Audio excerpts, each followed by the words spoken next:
다시 만나뵙게 돼서 반갑습니다. 이렇게 하는 말씀 전할 수 있는 시간 하나가 주셔서 진심으로 감사를 드립니다. 잠깐 기도하고 그냥 말씀 듣도록 하겠습니다. 살아계신 하나님 아버지, 은혜와 사랑을 감사드립니다. 이 시간 우리가 주의 말씀을 듣기를 원합니다. 우둔하고 연약한 자들에게 성령께서 역사해 주시고 가르쳐 주시고 깨닫게 하여 주옵소서. 주의 말씀이 귀로만 들리지 않고 우리 마음으로도 들리게 하여 주옵소서. 말씀을 전하는 부정한 종의 은혜를 허락해 주시고 주님 도와 주옵소서. 예수님 이름으로 기도하옵나이다. 아멘. 로버트 맥팔레이라고 하는 미국의 사업가가 있었습니다. 로버트는 자신이 투자한 돈을 회수하려고 경영위기에 처했던 보험회사를 억지로 떠맡게 되었습니다. 로버트는 이 회사를 살려보기 위해 3년 동안 불철주야 놀이카를 열심히 뛰어다녔습니다. 아내와 친구들의 도움으로 막 예수를 영접하는 그 순간 회사가 부도위기에 처하게 되었습니다. 로버트는 직질적으로 지친 상태 속에서 어디론가 사라지고 싶은 마음이 들어서 회사 문을 나와서 차를 몰기 시작했습니다.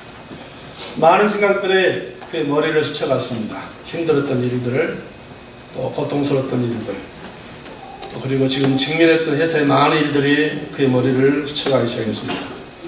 노사 분쟁이 끝날 기미가 보이지 않았고, 직원들은 늘 불평과 불만 속에서 사장을 욕하기 시작했고, 소비자들의 항의는 날마다 빗발쳤습니다. 가장 중요한 것은 그 많은 돈을 갚을 돈이 있지 않아서 그는 상당히 두려웠고 불안했습니다.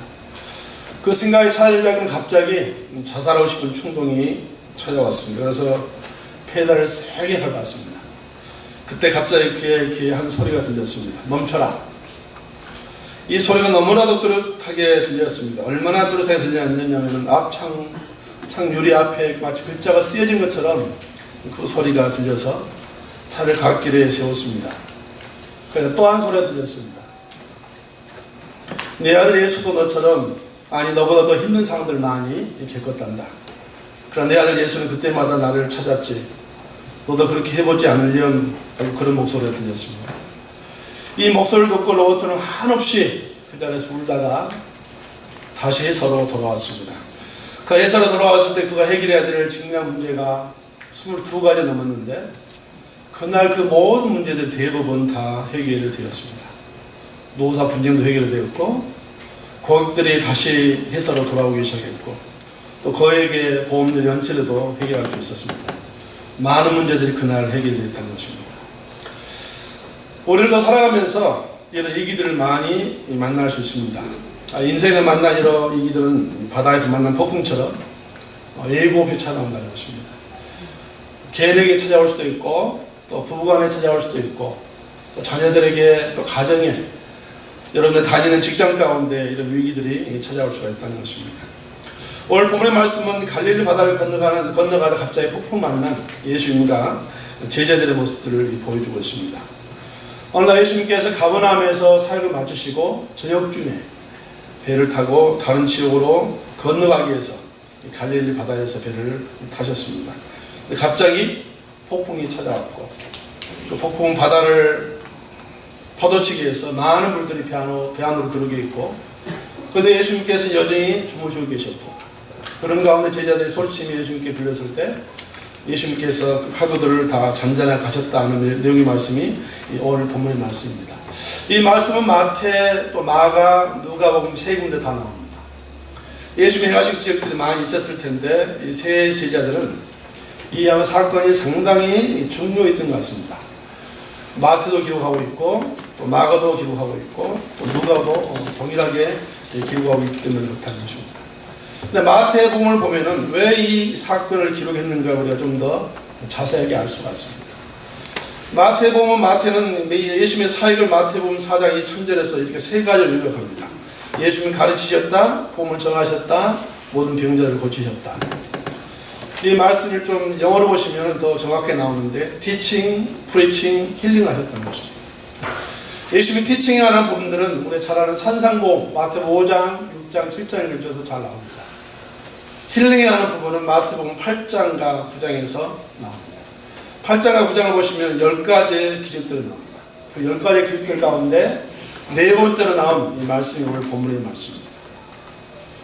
그 10가지를 잘 살펴보시면은 중요한 특징이 있습니다. 하나는 병자를 치료하신 문제가 나옵니다. 다시 인간의 문제를 해결하시는 예수의 모습이 나오고 있고, 두 번째는 죽은 자를 살리시는 걸 통해서 예수님 생명까지도 주관하신다는 것을 말씀하고 있고, 세 번째는 귀신을 쫓아내는 일을 통해서 예수님이 영적인 문제까지도 해결하신다는 걸 말씀하고 있고, 네 번째는 바다의 폭풍을 잔잔케 하심을 통해서 예수님 자연세계까지 다스리신 분이다라고 말합니다. 마가복음도 마찬가지입니다. 오늘 본문에는 예수님께서 바다를 잔잔케 하시는 말씀이 나오고, 5장에는 마가는 다 다른 기획들 생각했지만 중요한 기획들은 다 넣어놨습니다. 5장에 보면 세 가지 기획이 나오는데, 하나는 귀신을 쫓아내는 장면이 나오고, 다른 하나는 병자를 치료하신 장면이 나오고, 다른 하나는 죽은 사람을 살리는 이 네 가지 것들을 동일하게 5장에서 마가복음 5장에서 기록하고 있습니다. 이 제자들에게 동일하게 마태복음이나 마가복음에서 기록하고 있는 것은 예수님은 능력이 많으신 분이라는 사실을 계속해서 언급하기 위해서 기록하고 있는 것입니다. 예수는 단순히 사람이 아니고 이 땅에 인간의 몸을 입고 오신 하나님이시기 때문에 능력이 많다는 것입니다. 인간의 근본적인 문제도 해결할 수 있고, 인간의 죽음의 문제도 해결할 수도 있고, 인간에게 있는 귀신을 쫓아냄을 통해서 영적인 세계까지도 예수님은 다스리시고, 더 나아가서 자연세계까지도 예수님께서는 다스릴 수 있는 능력이 있다는 것입니다. 이 말은 여러분들이 살아가면서 인생에 만나는 많은 폭풍 같은 이 문제들도 예수님께서 얼마든지 해결할 수 있는 능력이 있다는 것을 보여주기 위해서 마태나 마가나 누가가 기록했다는 것입니다.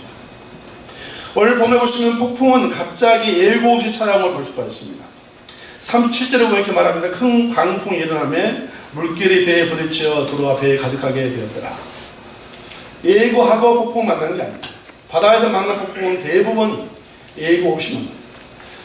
지금이야 뭐 일기예보도 있지만 그 당시에는 일기예보가 없었기 때문에 언제 무슨 일을 만날지 모르는 게 바로 이 바다에서 폭풍입니다.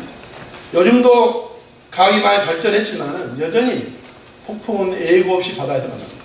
그러니까 많은 배들이 사고를 당하기도 하고 때는 죽기도 하고 그랬습니다. 근데 제자들이 만난 폭풍도 갑자기 예고 없이 찾아왔다는 것입니다. 어떤 징조가 있었던 게 아닙니다. 갑자기 찾아옵니다. 제자들 가운데 그 누구도 폭풍을 예상한 사람은 없었을 것입니다. 폭풍을 예상했다면 가지 않으려고 했을 것입니다. 그러나 폭풍을 예상하지 못하기 때문에 그들은 바다를 향해서 나가기 시작했고, 갑자기 그들 가운데 폭풍이 찾아왔다는 것입니다. 우리가 살아가면서 만나는, 인생에 만나는 폭풍도 마찬가지입니다. 예고 없이 찾아옵니다. 그 어떤 것도 예고를 주며 찾아온 폭풍은 없습니다. 어느 날 갑자기 우리에게 예고 없이 폭풍이 찾아와서 우리 가운데 두려움과 불안과 염려와 걱정들을 주는 게 바로 우리가 인생의 바다에서 만나는 많은 폭풍들이라는 것입니다. 그러니까 중요한 것은 제자들이 예수님의 명령을 따라서 배를 타고 바다를 걷는데 폭풍을 만났다는 것입니다. 제자들이 가고 싶어서 바다를 걷는 게 아니었어요.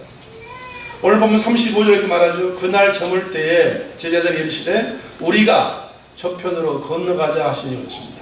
누가 말입니까? 예수님께서 하신 말이에요. 예수님께서 건너자고 그랬어요. 언제 건너자고 그랬습니까? 성경은 저물 때, 영어 성경에는 밤이 이미 시작되었을 때. 이런 보통 바다에서 일하는 사람들은 밤이 되면은 일을 하다가도 항구로 돌아오는 게 법칙입니다. 밤에는 무슨 일들이 바다에 일어날지 모르기 때문에 주위에 있는 바다들도 밤이 되면 다 돌아옵니다.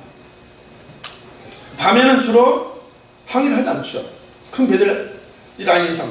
그 당시에는 조그만 배들이기 때문에 더 그들은 밤에는 항해하고 싶지 않았을 것입니다. 제자들 가운데는 4명의 제자들은 어부들입니다. 갈릴리 바다가 어떠한지를 너무나도 잘 알고 있는 그런 제자들입니다. 그들이 항해한 거리는 그렇게 가까운 거리도 아닙니다. 갈릴리 바다는 가로가 한 12km, 세로가 한 22km 됩니다.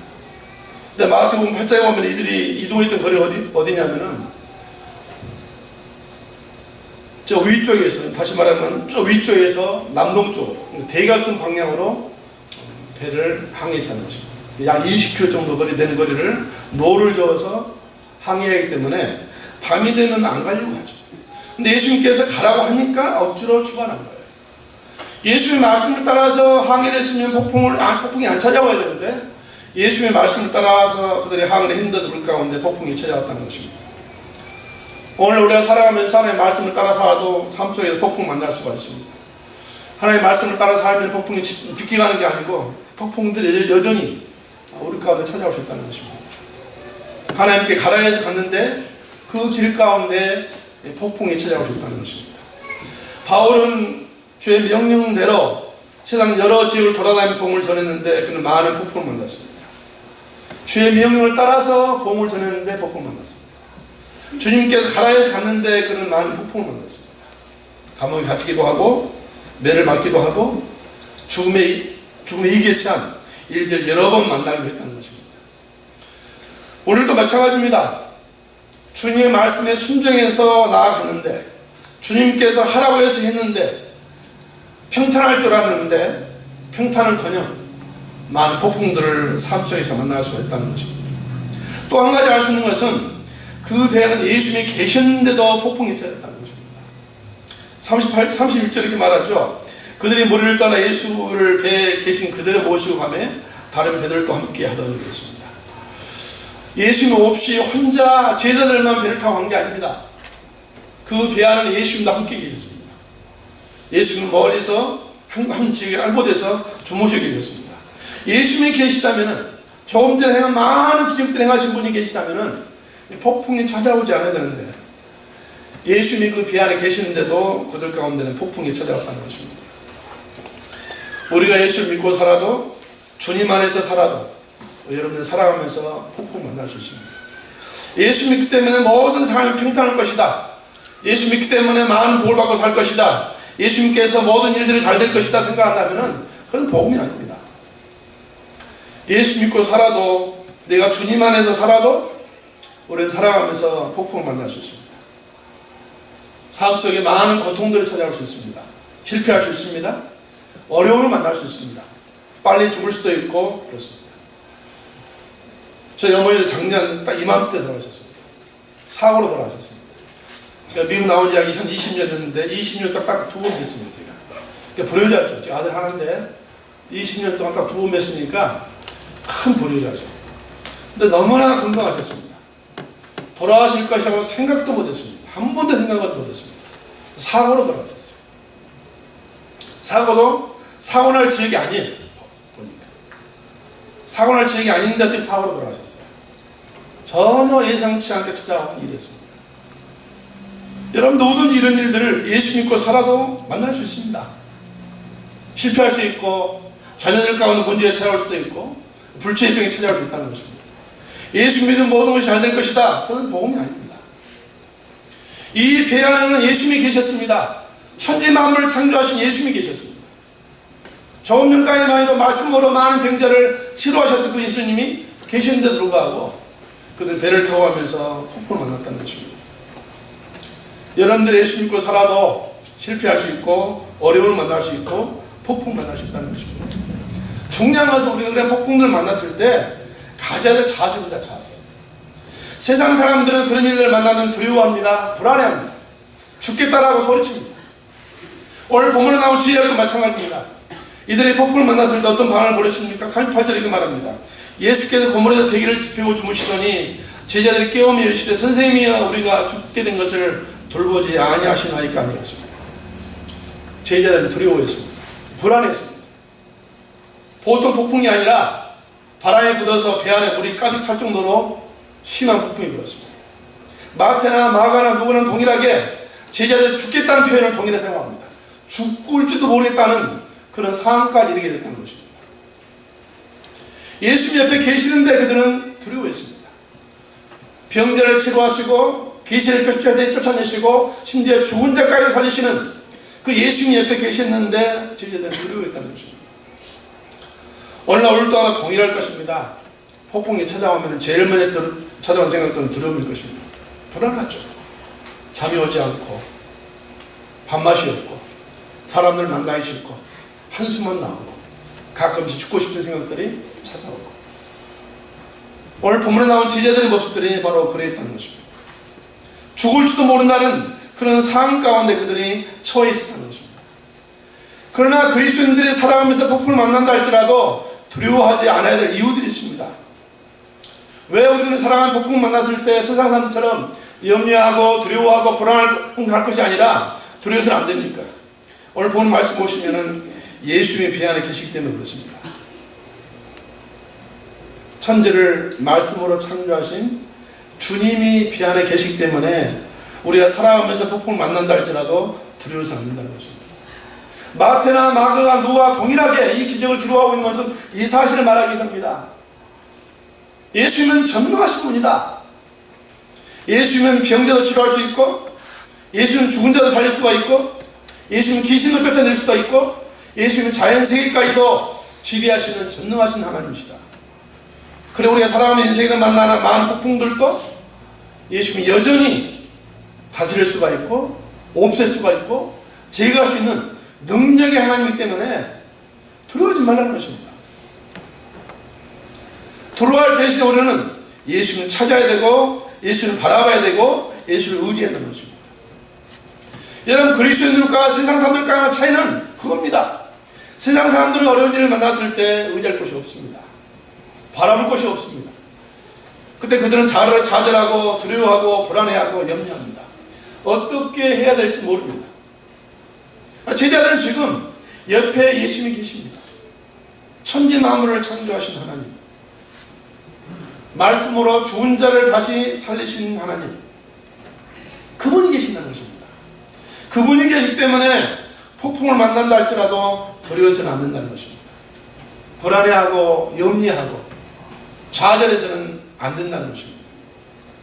또 폭풍을 만나서 두려워서는 안 되는 이유는 예수님은 폭풍을 다스릴 수 있기 때문에 그렇습니다. 예수님께 말씀하시자 모든 폭풍들이 잔잔해졌습니다. 말씀 한마디로 잔잔해졌습니다. 우리가 믿는 예수님이 바로 그런 예수님이라는 것입니다. 여러분들 인생에 만난 많은 폭풍들, 그분의 말씀 한마디면 순간 사라질 수 있습니다. 나는 못하기 때문에 잠을 이루지 못하고 염려와 두려워하지만은 예수님께서 말씀하시면 그 많은 폭풍들이 하루아침에 사라지고 없어질 수 있다는 것입니다. 물론 예수님께서는 모든 폭풍들을 다 제거해 주신 건 아닙니다. 우리가 사람의 폭풍 만났을 때 어떤 폭풍들은 그냥 놔두십니다. 요셉이 노예 생활하는 가운데 폭풍을 만났을 때 하나님은 그 폭풍을 제거해 주지 않았습니다. 감옥에 들어가게 놔두었습니다. 바울이 살아가면서 많은 폭풍들을 만났을 때 하나님께서는 제거해 주지 않고 그 많은 폭풍들을 겪게 하셨습니다. 다니엘과 세 친구들이 이방 땅에서 여러 폭풍들을 만났을 때 하나님은 제거해 주지 않았습니다. 그 폭풍을 만났습니다. 그러나 하나님을 믿는 사람들은 그 폭풍 가운데서도 하나님을 믿고 의지하면 그 폭풍을 이길 수 있는 힘을 주십니다.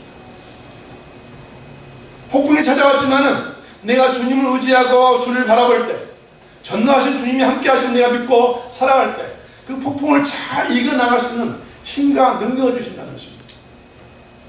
그리스도인들은 폭풍을 만났을 때 염려하고 두려워하기보다는 우리와 함께 하신 주님을 바라보고 그분을 의지하는 마음이 중요하다는 것입니다. 세상 사람들은 하나님 안 계시기 때문에 불안해하고 두려워합니다. 염려합니다. 자살하기도 하고 그렇습니다. 그리스도인들은 전능하신 하나님이 우리와 함께 하기 때문에 폭풍이 찾아왔을 때 염려하고 두려워할 것이 아니라 우리와 함께 하신 주님을 바라보고 의지할 필요가 있다는 것입니다. 여러분들 가운데 지금 현재 폭풍 만나신 분들이 계십니까? 가정 때문에, 자녀들 때문에, 여러 일들 때문에 잠이 오지 않고 두려워서 밥맛이 없고 사람들 만나기 싫고 그러신 분들 있습니다. 주님은 여전히 우리와 함께 오신 줄을 아셔야 됩니다. 내가 보지 못할 뿐이지 주님이 여전히 내 안에 계시고 우리의 동행하십니다. 그분은 말씀으로 천지를 창조하신 분이고 인간의 직면한 모든 문제들을 다 해결할 수 있는 분이 우리와 함께 하십니다. 그분을 바라보셔야 됩니다. 그분을 의지하셔야 됩니다.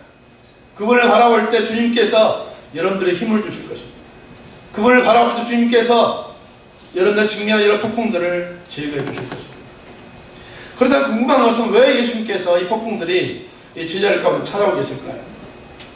오늘 본문에 보시면은 물론 이 갈릴리 바다는 구조적으로 이 폭풍이 잘 일어날 지역에 있다고 합니다. 왜냐하면은 이 바다의 수면, 이 바다는 이 바다의 수면보다도 700피트가 낮았기 때문에 밤에 주로 폭풍들이 강풍들이 많이 불어서 바다가 출렁이는 경우들이 많이 있었다고 합니다.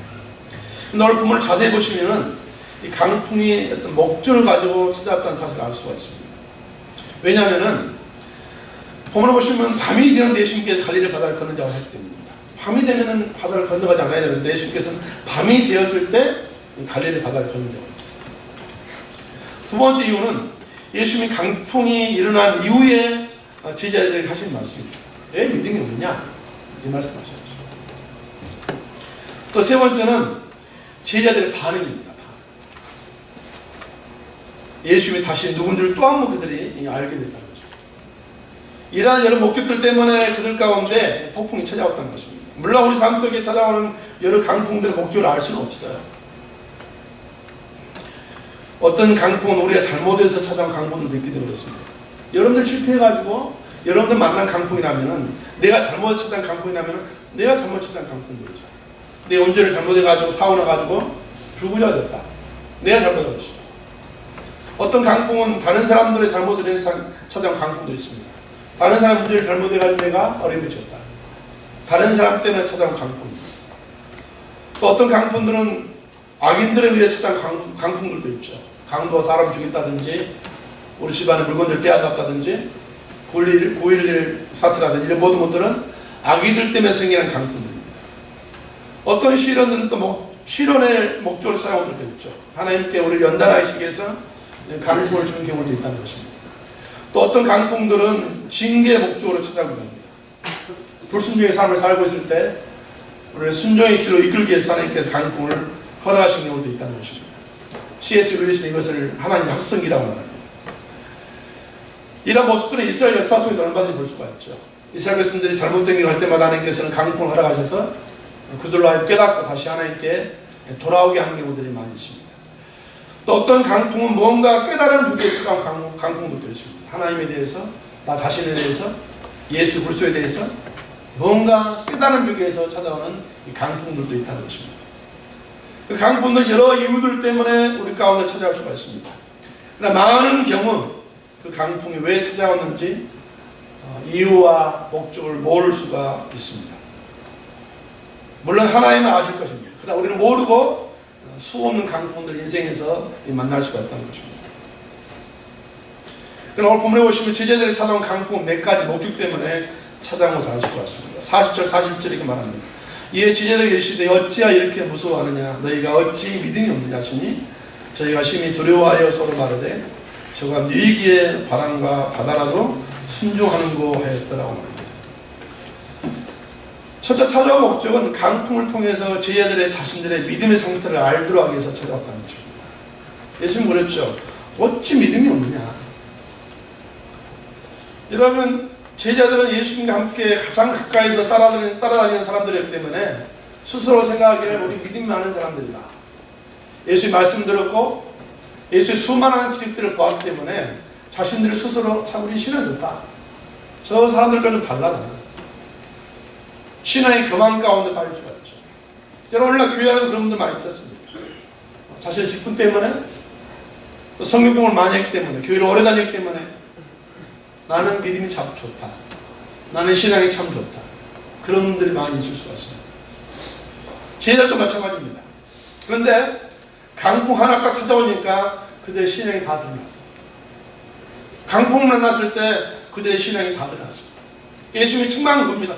어찌 믿음이 이 정도밖에 안 되냐. 야 믿음이 있다고 소리쳤는데 왜 믿음이 이 정도밖에 안 되냐. 조금 전까지만 해도 많은 기적들을 보았고 예수의 말씀을 들었는데 왜 이 정도밖에 믿음이 안 되냐. 오늘날 우리의 삶 속에 찾아온 강풍들도 이러한 이유들 때문에 찾아올 수가 있습니다. 여러분의 신앙을 점검하기 위해서 여러분의 믿음의 상태가 어느 정도인지를 여러분 스스로 알도록 하기 위해서 신앙생활을 수십 년 했습니다. 모태신앙입니다. 성경 공부 많이 했습니다. 교회에서 열심히 봉사했습니다. 모든 성도들이 다 믿음이 있다고 박수를 쳐줍니다. 그런데 강풍 만나니까 교회 안 나옵니다. 강풍을 통해서 자기의 믿음의 상태가 그대로 드러납니다. 창세기 보시면 하나님께서 아브라함에게 독자 아들 이삭을 모리아산에 바치라는 그 시험하는 장면이 나옵니다. 많은 분들이 하나님이 아브라함의 믿음을 알고 싶어서 시험했다고 그러는데 저는 그렇게 생각하지 않습니다. 여러분, 하나님이 아브라함의 믿음 모를까요? 하나님께서 아브라함의 믿음의 상태를 모르냐는 말이에요. 하나님께서 아브라함의 믿음의 상태를 모른다면 하나님이 아니죠. 목회하는 목사도 교인들 보면은 저번에 신앙이 어느 정도다 알 수가 있는데, 아이들이 가르친 교사들도 알잖아요. 학생들이 어느 정도인지. 누구만 모릅니까? 학생들은 모르는 학생들만. 학생들은 몰라요. 아브라함 마찬가지죠. 아브라함도 자기 믿음의 상태가 어느 정도인지 모릅니다. 언제 알까요? 테스트 해봐요. 테스트 해보면은 자기의 믿음의 상태가 어느 정도인지를 금방 알 수가 있습니다. 여기 앉아 계신 분들도 마찬가지입니다. 난 참 믿음 좋다. 나는 뭐 교회 열심히 다녔으니까, 새벽 예배 나오니까, 모든 예배 다 출석하니까 믿음이 참 좋다. 그리고 믿음이 좀 없는 사람 보면은 깔보고 비판하고 판단할 수 있습니다. 자기는 모릅니다. 그런데 강풍이 한번 딱 찾아오면 금방 알 수 있어요. 강풍이 찾아오면은 자기의 믿음의 분량이 다 보입니다. 철저히 보입니다. 나만 본 게 아닙니다. 모든 사람들 다 봅니다. 그 사람의 믿음이 그 정도밖에 안 됐구나. 하나님 우리의 믿음의 상태를 스스로 확인해 보도록 하기 위해서 때로는 우리 가운데 강풍을 허락할 때가 있다는 거예요. 그리고 그 상태를 통해서 더 잘하는 것입니다. 내 믿음이 이 정도밖에 안 되니까 더 성장하는 것입니다. 제자들은 절실하게 느꼈을 것입니다. 우리의 믿음이 이 정도밖에 안 되구나. 예수를 따라다니면서 말씀을 많이 들었고, 예수를 따라다니면서 많은 기적을 봤으니까 사람들이 다 더 저 제자들의 믿음은 참 좋을 텐데 했을 텐데, 정작 강풍 속에서 그들의 발견한 믿음은 조금밖에 안 됐습니다. 예수님께 책망을 들을 정도로 믿음이 약했습니다. 오늘날 우리들의 믿음이 바로 그렇게 될 수 있다는 거예요. 때로 하나님께서는 이 강풍을 통해서 우리의 믿음의 상태를 보도록 하기 위해서 허락하실 때가 있다는 것입니다. 두 번째 목적은 예수님께서 왜 강풍을 허락하셨는가? 예수 그리스도가 누군지를 가르치기 위해서 강풍을 허락했다는 것입니다. 예수님께서 말씀으로 이 폭풍을 잔잔하게 하시자 제자들이 어떤 반응을 보였습니까? 오늘 보면 41절에 이렇게 말합니다. 그들이 심히 두려워하여 서로 말하되 그가 누구에게 바람과 바다도 순종하는가 했다는 것입니다. 깜짝 놀란 겁니다. 여러분 그 전에 기적을 많이 봤어요. 제자들은 죽은 자를 살리기까지 했는데 이 정도가 깜짝 놀랍니까? 귀신도 쫓아냈죠. 사람들이 거칠 수 없는 많은 병들을 예수님께서는 말씀 한마디로 다 치료했어요.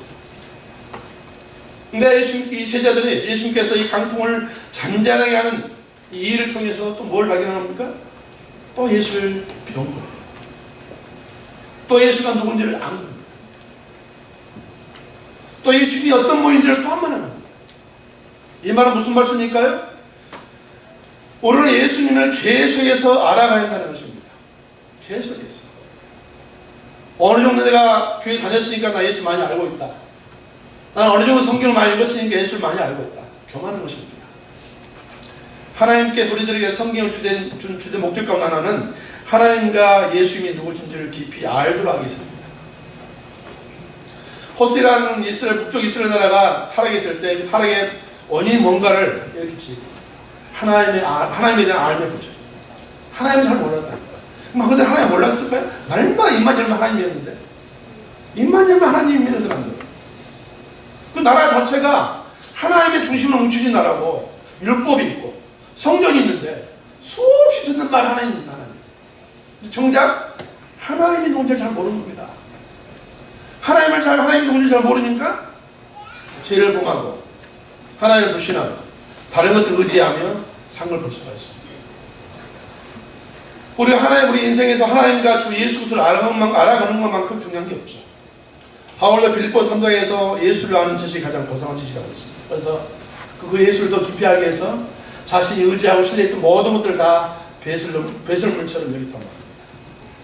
베드로후서 제일 마지막 장 마지막 구절을 어떻게 끝내냐면은 예수 그리스도를 깊이 알아가는 지식에서 자라가라라고 그 말 하면서 끝납니다.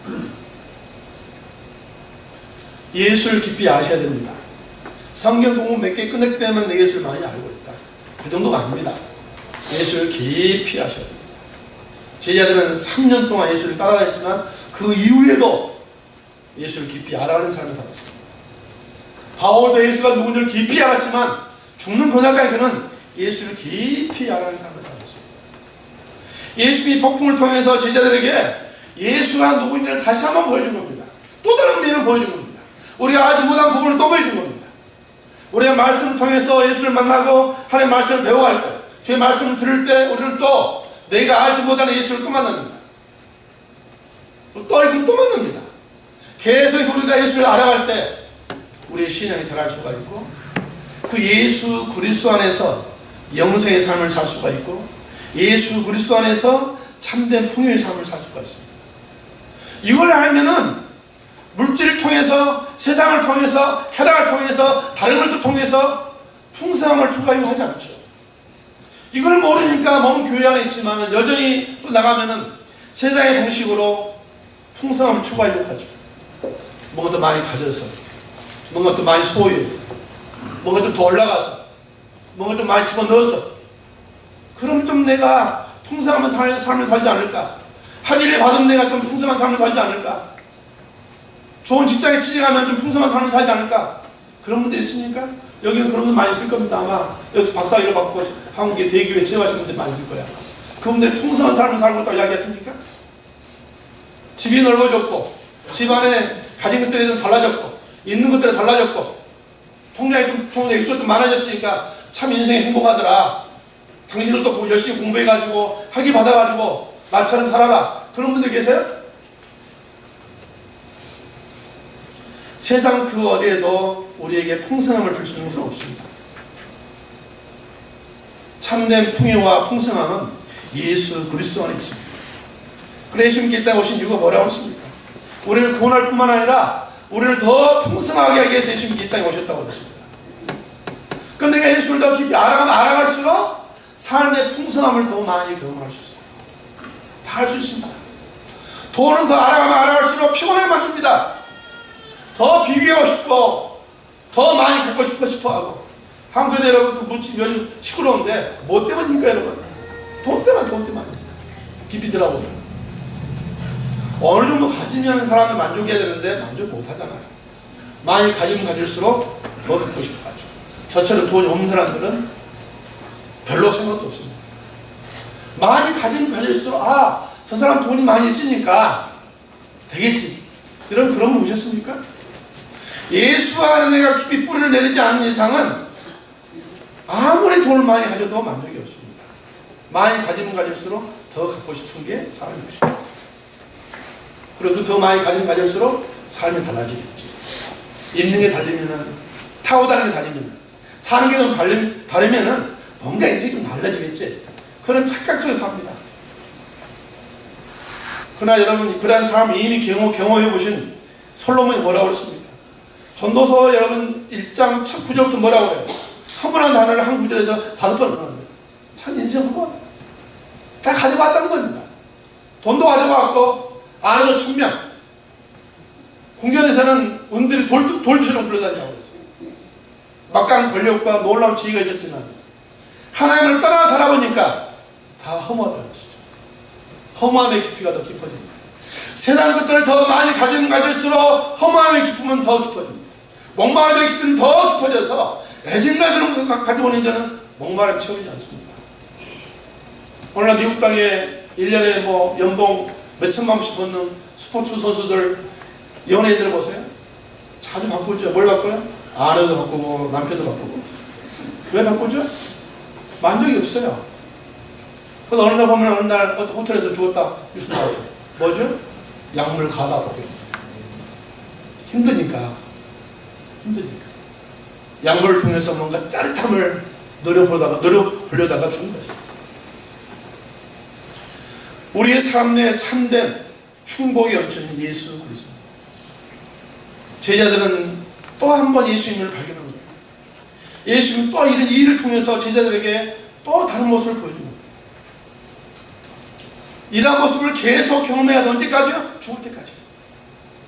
죽을 때까지 우리는 또 다른 예수를 만나야 되고, 예수님이 이런 분임을 또 깊이 내가 알아야 됩니다. 예수님이 이런 분이니까 다 알았다. 그게 아닙니다. 예수를 알았을 때, 알아가면 알아갈수록 그러니까 뭐가 찾아야 되냐면 안식이 찾아야 되고, 평강이 찾아야 되고, 기쁨을 찾아야 돼요. 그럼 여러분들이 예수를 지금 잘 알아가고 있는 겁니다. 예수를 아는데도 별로 기쁘지 않다. 잘못 알고 있는 것입니다. 예수님께서는 제자들에게 다시 한번 예수님이 누구신지를 알려주기 위해서 그들 가운데 의도적으로 폭풍을 하라는 거예요. 그리고 예수님께서는 폭풍이 올 줄 알면서도 주무신 거예요. 주무신 거예요. 어떻게 반응하나 보자. 제자들은 어떻게 반응하나 보자. 근데 예상한 대로 어떻게 반응했죠? 믿음이 전혀 없었어요. 다들 도망갑니다. 예수님께서 말씀 한마디로 폭풍을 전장케 했을 때 그때서야 또 발견한 겁니다. 조금 전에 예수님께서 병자를 고치는 모습 속에서 발견했는데 죽은 자를 살리는 예수님의 놀라운 기적 속에서 발견했는데 예수님의 권위 있고 놀라운 말씀을 들으면서 또 발견했는데 폭풍을 잔잔케 하시는 예수의 모습을 통해서 그들은 또 다른 예수를 만난 거예요. 이 예수를 여러분들은 매일 만나셔야 됩니다. 그리고 여러분의 삶에 그 예수를 알아가는 삶이 주된 첫째가 되는 겁니다. 아무리 바쁘고 아무리 힘들고 아무리 해야 될 일이 많단다 할지라도 예수를 알아가고 예수 안에 깊이 뿌리를 내리는 삶이 여러분 삶 가운데 가장 먼저가 되어야 되고 가장 중심이 되어야 되고 가장 첫째가 되어야 되는 것입니다. 그때 여러분들은 예수님께 주시고자 하는 풍성한 복을 받아 누릴 수가 있을 것입니다. 말씀을 마치겠습니다. 여러분도 살아가면서 많은 인생에서 강풍을 만날 수가 있습니다.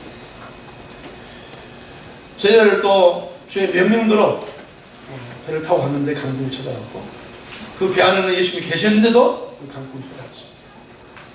제자들은 여전히 그 강풍을 만났을 때 두려워하고 불안했습니다. 우리가 두려워하지 말아야 할 이유가 있습니다. 그 강풍을 잔잔케 하실 수 있는 예수님이 우리와 동행하시기 때문이었습니다. 여러분들 눈에 보이지 않아도 예수님이 지금 그 강풍, 여러분들 만나는 강풍들을 다 다스릴 수 있는 그분이 나와 함께하고 있습니다. 그분을 의지하고 신뢰할 때 때로는 그 강풍을 놔두지만은 여러분들이 주님을 신뢰하면 그 강풍까지도 이길 수 있는 믿음을 주시고 힘을 주십니다. 그렇기 때문에 그리스도인들은 강풍을 만났을 때 두려워하거나 불안해서 안 된다는 것입니다. 강풍은 때로 우리 가운데 우리의 믿음의 상태가 어떤지를 보도록 하기 위해서 찾아올 수가 있습니다. 또 강풍 우리 가운데 예수 그리스도가 누군지를 알도록 하기 위해서 찾아옵니다. 여러분 삶 속에 만난 이런 강풍들, 현재 여러분 강풍 가운데 있다면 두려워하지 마시고 불안해하지 마시고 주님을 온전히 신뢰하는 가운데 승리하시기를 주 이름으로 축원합니다. 기도하겠습니다. 살아계신 하나님 아버지 감사합니다. 인생의 바다에서 많은 강풍들을 만날 수가 있습니다. 강풍을 만날 때 두려워하고 불안해합니다. 그리스도인들은 불안하지 말아야 된다고 성경은 말씀합니다. 그곳에 예수님이 계시기 때문입니다.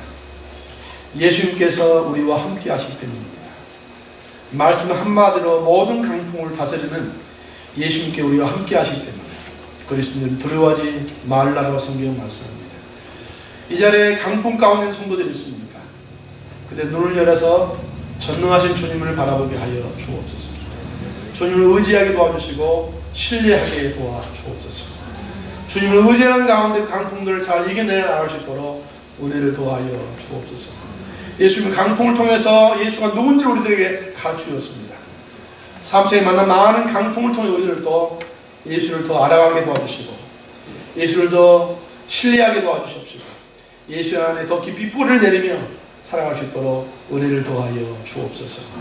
감사드리며 예수님 이름으로 기도하옵나이다.